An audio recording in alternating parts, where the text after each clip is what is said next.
Elon Musk met fin à une affaire de diffamation vieille de 3 ans avec un règlement de 10 000 $. Ok, bah il est pas à 10 000 $ près lui, je pense. Hein. Alors, qui résultait d'un email dans lequel Musk a déclaré que Randy Potty avait presque tué un travailleur de Tesla en 2019. Potty est un membre bien connu de Tesla Q, un groupe de vendeurs à découvert, pour la plupart anonymes, de sceptiques et de chercheurs autoproclamés, qui critiquent ouvertement Tesla et Musk et pensent que la société finira par faire faillite. Potty, qui passe par le compte Twitter en question, et le reste du groupe Tesla Q était alors apogée en 2019 lorsque Tesla avait du mal à accélérer la production Model 3. Dans le cadre de ses recherches sur la disparition imminente de Tesla, Potty a visité l'usine de Fremont, mais un agent de sécurité lui a dit de quitter la propriété. En sortant, Potty aurait failli frapper cet agent avec sa voiture. Ah oui, d'accord. Ce que Musk a déclaré plus tard dans un email à un autre membre de Tesla Q, Aaron Grespan. Il l'a presque tué. Comme Grespan est connu pour le faire, il a partagé l'email publiquement, ce qui a conduit Potty à déposer une plainte en diffamation contre Musk. Après 3 ans de va-et-vient, et probablement une très grosse facture pour les avocats, Musk a proposé le mois dernier de régler l'affaire pour 10 000 $. Un montant qu'il a accepté. Ok.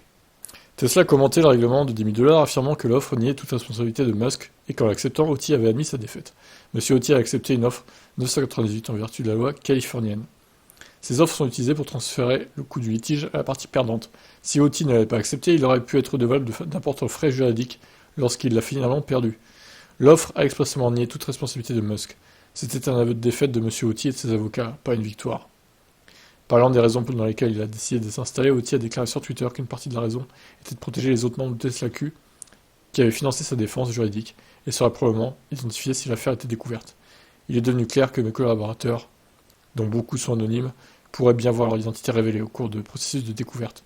Et nous savons tous ce qui se passe lorsque Musk et ses acolytes peuvent identifier leurs détracteurs. Oula, ça va un peu loin là, il y a une menace de le tuer peut-être.